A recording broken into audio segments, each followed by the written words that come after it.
Hola, hola, hola. Buenas tardes amigos y amigas. Soy Sebastián Izquierdo y esto es Desde el Escondite, un programa de tipo audio que realizo normalmente todos los días, aunque últimamente lo he estado dejando un poco. Ahí les voy a explicar por qué. Que puede ser compartido en todas las redes sociales distintas y está a libre disposición para cualquiera que lo pueda subir a cualquier plataforma, poniéndole imagen o lo que deseen para que sea video o lo que sea. Hoy día es 10 de agosto del año 2020. Estoy pronto ya a la formalización, que sería el 13. Tengo entendido el 13, no estoy seguro. Y voy a tratar un tema distinto. No voy a seguir con la saga de miedo, violencia y poder, que lo podría seguir mañana, pasado, siguiente, ¿no es cierto? Tengo mucho más que hablar del tema, pero hoy día quiero cambiar de tema un segundo. Este capítulo se llamaría el mito de las Indias violadas, el mito de las Indias violadas. Bien, ¿por qué? Porque vamos a tratar este tema, porque es súper importante tratarlo. Bien, estaba escuchando yo un audio que se filtró, que andaba dando vueltas, estaba viralizado, de un camionero que le habían quemado, que le habían tratado de quemar el camión, había logrado zafar y le quemaban el camión a los que iban atrás y no sé qué, y él tenía miedo y ya no quería ir por la Araucanía. Y ahí él decía muchas cosas incorrectas, muchas cosas erróneas, pero una llamó principalmente mi atención y decidí que ese tema hay que tratarlo con urgencia. Primero, el tema de que él decía que las Indias fueron violadas. Antes de tocar ese tema, voy a pedirles por favor que compartan esto, porque la verdad es que una de las cosas que me desmotivan y me desaniman a seguir haciendo este programa es precisamente la poca difusión que ha tenido, y esa difusión no depende de mí, depende exclusivamente de ustedes. Por lo tanto, a ti te llega este audio, a ti te llega este material y tú lo difundes para, ¿no es cierto?, no solamente porque es importante que mucha gente escuche estas verdades, sino que además es importante que, bueno, si lo difunden, yo siento que vale la pena seguirlo haciendo. Así que vamos con el programa del día de hoy. Bien, hay un mito muy expandido de que la América hispana se pobló de mestizos, dado que los españoles tenían por costumbre violar sistemáticamente a las mujeres indígenas. Y este mito es absolutamente contrario es absurdo desde un punto de vista histórico, contrario a cualquier lógica histórica. Si nosotros aprendemos y observamos cómo fue el método de conquista del Imperio Español en las Américas. El método de conquista del Imperio Español de las Américas tenía mucha relación o era muy similar al método de conquista que utilizaron los romanos. Bien, tenía que ver con formar alianzas. Cuando llegó Hernán Cortés a México, después de haber sido recibido por los mexicas y ver que los mexicas efectivamente sacrificaban humanos y entonces generarse, ¿no es cierto?, la confrontación que llevó a la Noche Triste, Hernán Cortés lo que va a hacer relacionarse con otras tribus, ¿no es cierto?, que estaban siendo oprimidas y perseguidas por los mexicas, mal llamados aztecas, para conseguir material para su sacrificio humano. Es decir, bueno, todos vimos la película Apocalipto, estas tribus que eran perseguidas por los mexicas y con ellas se conseguía, ¿no es cierto?, material para sus rituales diabólicos. En ese sentido, se unieron con varias tribus, siendo principales entre ellas los Talscaltecas o Transcaltecas, no me acuerdo exactamente, es difícil estos nombres, ¿no es cierto?, mesoamericanos, pero eso es una de las principales tribus, entre otras, que se unieron a Cortés y recibiendo instrucción militar, armamento moderno y estrategia y tácticas de guerra que los europeos tenían y de las cuales los indígenas carecían, ellos fueron capaces de derrotar al imperio mexica. Bien, ese método de conquista fue llevándose a cabo desde México hasta Tierra del Fuego. La idea de que el imperio español no podía expandirse solo con soldados españoles. Debemos entender que durante todo el periodo de la conquista, que abarca un aproximado de 100 años, más o menos, entre 1492 y 1592 podríamos decir que dura la conquista. Un poquito menos. Ya para 1560 estaba casi todo conquistado. En ese periodo, los cantidad de españoles con oficio de guerra que viajaron al continente eran en su mayoría, o sea, fueron un total de 5.000 hombres. Es decir, que se conquistó este tremendo territorio con 5.000 hombres. Si se considerara el hecho de que los españoles no realizaron alianzas con las tribus indígenas, se estaría planteando que 5.000 hombres fueron capaces de vencer a varios millones de indígenas. Y además se plantea esta idea del exterminio. Por lo tanto, claro, 5.000 españoles con espadas, con arcabuces y con alabardas, que no eran armas tan diferentes tecnológicamente de las que tenían de los arcos y flechas, las macanas y las espadas de piedra que usaban los indígenas. Habrían podido llevar a cabo incluso un genocidio, según cuentan los más asiduos a atacar al Imperio Español por sus métodos. Bien, ese es un punto. Por lo tanto, siempre se contó con alianzas, con los llamados yanaconas, que hasta el día de hoy los de la causa mapuche odian, ¿no es cierto? Personas de origen indígena que prefieren participar de la civilización occidental, ven más ventaja en eso que en enfrentarse a ella y que por lo tanto los terroristas mapuche hoy en día en la Araucanía los matan sin ninguna piedad. En ese sentido, existían estas tribus que se aliaban. Si uno ve siempre los reportes históricos de cualquier batalla, de cualquier avance en el periodo de la conquista de España en las Américas, uno va a observar que siempre los números son, iban 200 soldados españoles y 10.000 indios auxiliares, se les llama en algunos lados.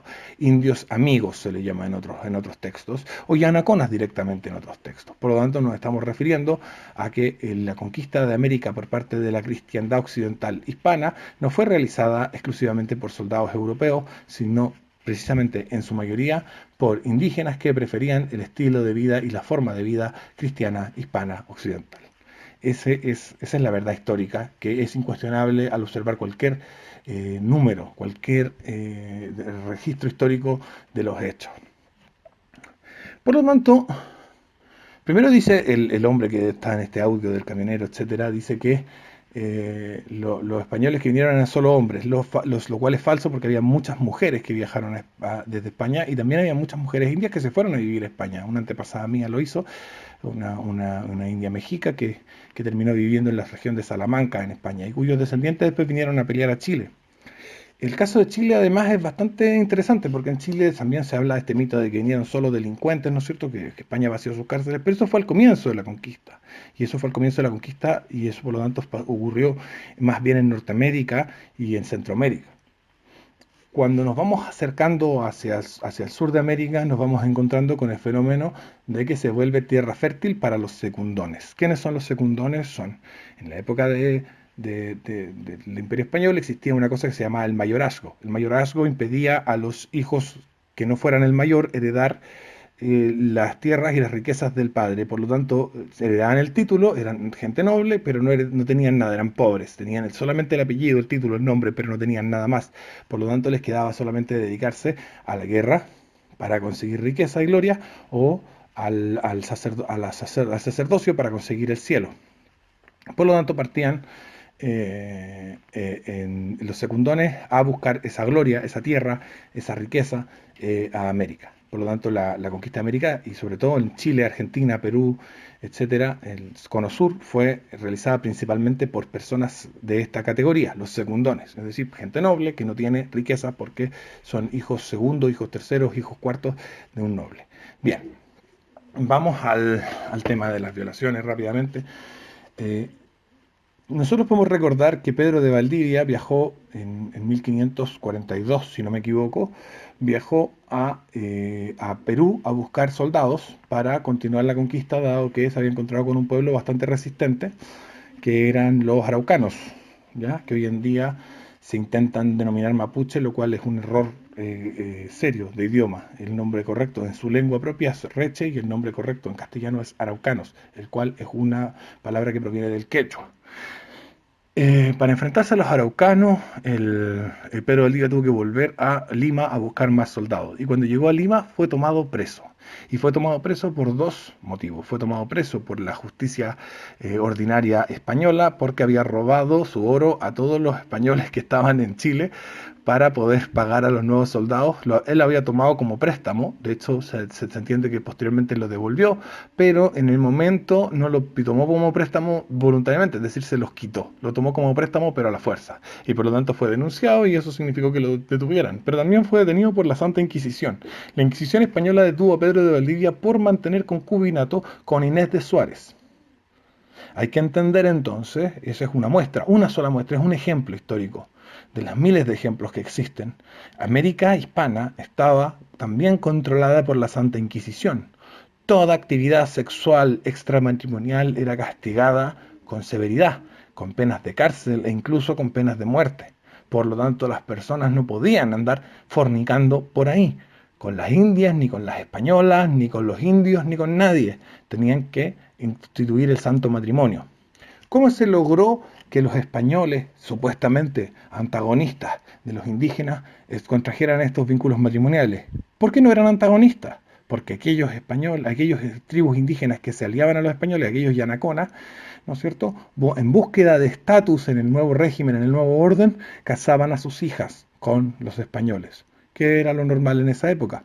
Podríamos determinar, desde acuerdo a patrones, desde acuerdo a parámetros actuales, que no sería correcto desde mi punto de vista, pero bueno, podríamos determinar desde parámetros actuales que todos los matrimonios del siglo XVI eran una forma de violación porque las mujeres no tenían mucho que decir al respecto.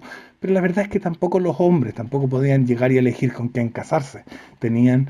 Eran las familias las que ponían al hombre a casarse con la mujer, eran los papás que ofrecían a su hija y a su hijo para que se casaran, cosa que sigue ocurriendo en algunos países y que según los estudios muestra que esos son los matrimonios más felices del mundo, y como puede ser por ejemplo en la India. En la India se han hecho estudios y los matrimonios arreglados tienen mejores resultados en cuanto a la mente, a cómo a la medición de las hormonas de las personas para ver si son felices, si están tranquilas, si tienen angustia, si tienen ansiedad, etcétera.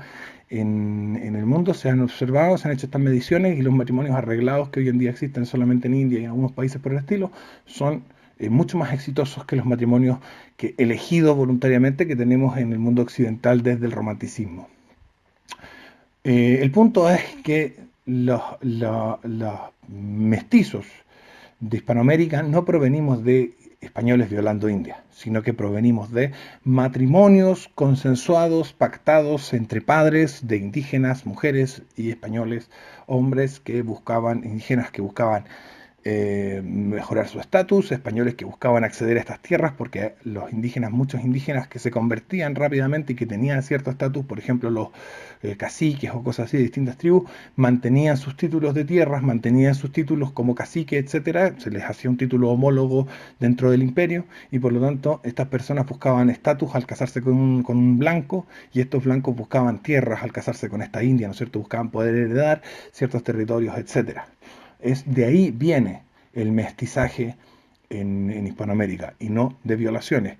Evidentemente hubo violaciones porque siempre las ha habido y siempre las habrá. Siempre habrá violaciones y siempre ha habido violaciones. Pero estas eran castigadas no solo por la Inquisición, que al considerarlo actividad sexual extramatrimonial era castigado por ser una conducta herética y anticristiana, sino además castigado por la justicia ordinaria por el delito de violación. Y se encuentra contenido en distintas y múltiples documentos respecto de las leyes que había para tratar en Hispanoamérica con las poblaciones nativas, la prohibición de violar a las indias y los castigos que se ejercieron a cientos de personas que efectivamente cometieron el delito.